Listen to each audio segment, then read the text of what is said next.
దీపక్ రెడ్డి గారి యొక్క నామినేషన్ సందర్భంగా వేదిక రెడ్డి గౌరవనీయులు పెద్దలు బీజేపీ రాష్ట్ర రథసారథి రామచంద్రరావు గారు, కేంద్ర మంత్రివర్యులు గౌరవనీయులు కిషన్ రెడ్డి గారు, బీజేపీ శాసనసభాపక్ష నాయకులు మహేశ్వర్ రెడ్డి గారు, శాసన మండలి సభాపక్ష నాయకులు ఎంవీ రెడ్డి గారు, గౌరవ పార్లమెంట్ సభ్యులు, గౌరవ శాసనసభ్యులు, గౌరవ శాసన మండలి సభ్యులు, భారతీయ జనతా పార్టీ రాష్ట్ర నాయకులు, జిల్లా నాయకులు, జూబ్లీహిల్స్ నియోజకవర్గంలోని భారతీయ జనతా పార్టీ కార్యకర్తలకు, మీడియా మిత్రులకు, ఓటర్ మహాశయులందరూ కూడా నమస్కారం. నేను గతంలో ఎన్నికలప్పుడు వచ్చిన ఈ జూబ్లీహిల్స్ అంటే అద్దాల మేడలు, హంగు ఆరుబాటలు ఉన్నాయనుకోండి. నేను పోయినసారి దీపరెడ్డి గారు పోటీ చేసినప్పుడు వచ్చి చూస్తే మొత్తం మురుకు ఉప్పులు, పాత పడ్డ ఇల్లు తప్ప ఏం లేవు. అంత పట్టి రోడ్డు పైన పడాలి, ఏం లేవు. నేనన్నా ఇప్పుడు పోటీ చేయడానికి ఇద్దరు వస్తున్నారు. ఒకరు బీఆర్ఎస్ వాళ్ళు, ఇంకోళ్ళు కాంగ్రెస్ వాళ్ళు. 10 సంవత్సరాలు ఇదే రాష్ట్రాలైన బీఆర్ఎస్ వాడు మంచి పాలన అందిస్తే ఇవాళ జూబ్లీహిల్స్లోకి మురుకు కుప్పలు ఉంటుండేనా అన్న?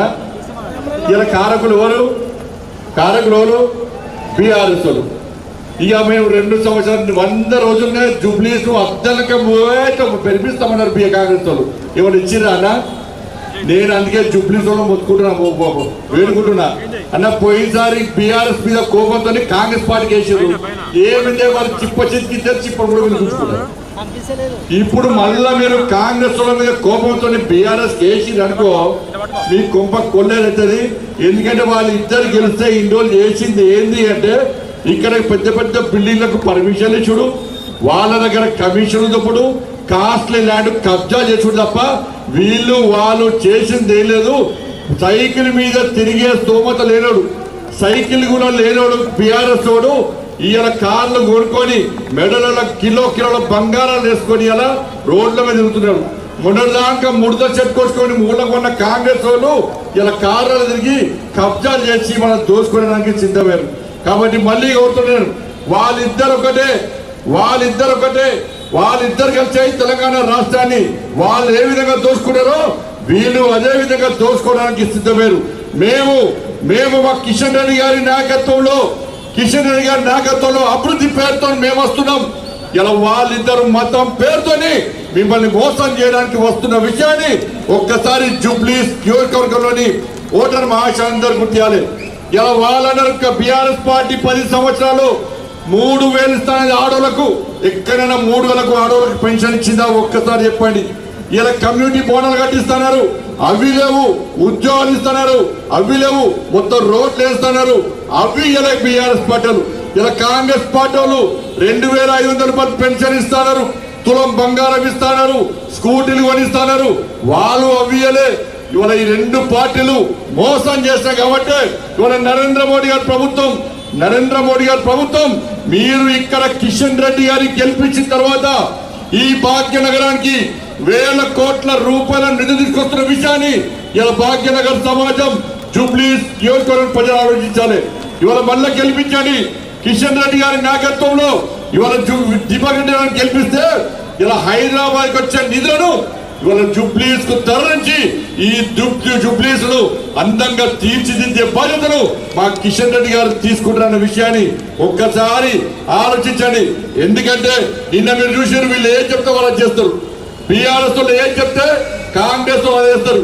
అరే మంచిర్యాలలో మా కార్యకర్తను వేధిస్తే, కాంగ్రెస్ వాళ్ళు వేధిస్తే మా మధుకర్ అనే కార్యకర్త ఆత్మహత్య చేసుకున్నాడు. మేము రామచంద్రరావు డిమాండ్ చేస్తాం, వెంటనే వాళ్ళు అరెస్ట్ చేయడంటే ఈ కాంగ్రెస్ పార్టీ ప్రభుత్వం పట్టించుకోలే గుండాలు అరెస్ట్ చేయడానికి. అరే నిన్న ఖమ్మం జిల్లాలో మా భారతీయ జనతా పార్టీ కార్యకర్త మీద దాడులు చేస్తే ఇవాళ అరెస్ట్ చేయమంటే అరెస్ట్ చేయలే.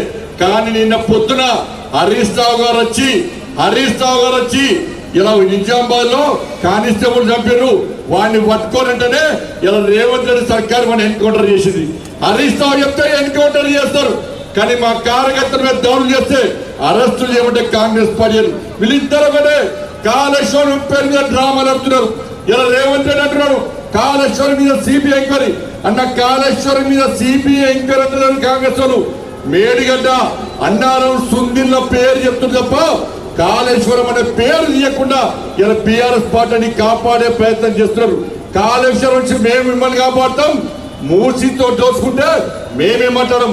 కాళేశ్వరం మీరే మాట్లాడకండి, మూసి మీద మేమే మాట్లాడమని చెప్పి లోపాయకారి ఒప్పందం కుదుర్చుకొని ఈ రెండు పార్టీలు మోసం చేస్తున్నారు. నిజంగా కాంగ్రెస్ పార్టీకి బీఆర్ఎస్ పార్టీ మీద విచారణ చిత్తశుద్ధి ఉంటే డ్రగ్స్ కేసు ఏమైంది, ఫోన్ ట్యాపింగ్ కేసు ఏమైంది, కాళేశ్వరం కేసు ఏంది, ఈ ఫార్ములా కేసు ఏమైంది, వాళ్ళ విద్యుత్ కొనుగోళ్ల కేసు ఏమైంది, వాళ్ళ ఫామ్ హౌస్ కేసు ఏమైంది, ఏ ఒక్క చర్య సంఘటన మీద ఇలా బీఆర్ఎస్ చర్య తీసుకోవడానికి కాంగ్రెస్ పార్టీ సిద్ధం లేదు. ఇలా అందుకే ఈ రెండు పార్టీలు ఎంఏ పార్టీని మెప్పు వదలని ప్రయత్నం చేస్తున్నాయి. అరే ఎంఏ పార్టీ వాడికి తెలిసేవాడికి వీళ్ళిద్దరు జోకర్లు, వీళ్ళు మాకు చొమ్ము వేయడానికి సిద్ధం అని చెప్పి ఈ రెండు పార్టీల నుంచి ఎంఏ పార్టీ నవ్వుకున్నాడు. ఇక ఎంఏ పార్టీ దేశం అంతా పోటీ చేస్తాడట, బీజేపీని ఓడగొట్టడానికి దేశం మొత్తం తిరుగుతున్నాడు, కాళ్ళకు బల్పం పెట్టుకొని తిరుగుతున్నాడు బీజేపీ అని చెప్పని బీహార్ కూడా పోటీ చేస్తున్నాడు. అరే మా జుబ్లీస్ లో తుర్కోల ఓట్లు ఎక్కువ నేను విరవిగా ఎంఏ పార్టీ ఇలా జుబ్లీస్ లో ఎందుకు పోటీ చేస్తున్నదో ఎంఏ పార్టీ స్పష్టం చేయాల్సిన అవసరం ఉంది. నీకు దమ్ములేదా, నీకు చేతనైతేదా? అరే హైదరాబాద్ నీదనుకున్న ఎంఏ పార్టీని పోయినసారి జిహెచ్ఎం ఎన్నికల్లో భారతీయ జనతా పార్టీ కార్యకర్తలు నా హిందూ సమాజం ఓటు బ్యాంక్ మారి ఏ విధంగా తిమ్మ తిరిగే విధంగా సమాధానం చెప్పిందో ఈ జుబ్లీస్ లోని హిందూ సమాజం ఆలోచించాలి. ఇలా ఎంఏ పార్టీ ఇలా దోబుతున్నట్టుందన్న. ఇలా ఎంఏ పార్టీ ఏమంటుంది, అన్న వేడు అన్న కాంగ్రెస్ పార్టీ అట, తమ్ముడేమో బీఆర్ఎస్ పార్టీ అట. అన్న వేడు అన్న వైకి రేవంత్ రెడ్డి కలిసిడు, అన్న అన్న అన్న మా తమ్ముడిని కేసీఆర్ పిలిచిందట, 200 కోట్లు ఇస్తానన్న బీఆర్ఎస్ పార్టీ సపోర్ట్ చేస్తే మరి నువ్వేమి ఇస్తావన్నంటే నేను దోస కవడిస్తా అని చెప్పి అన్న వైకి రేవంత్ రెడ్డి సంకల్పం వచ్చిండు. ఇలా తమ్ముడు కేసీఆర్ దగ్గరికి పోయాడు, KCR sir uncle uncle uncle ఇంక అంకుల్ అవుతాడు, అంకుల్ అంకుల్ అంకుల్ మా అన్నవయ్య రేవంత్ రెడ్డి కలిసిండు, 200 కోట్లు ఇస్తాడు, వారికి చెంది నేను ఇస్తా అని చెప్పి ఈడ 200 కరోడ్ ఆడ 200 కరోడ్. ఈ ఎంఏ పార్టీని యూస్ కూడా చౌరస్తాలో ఇలా వేలం వేసి ఎంఏ పార్టీ పతంగిని ఎగిరేస్తున్నారు.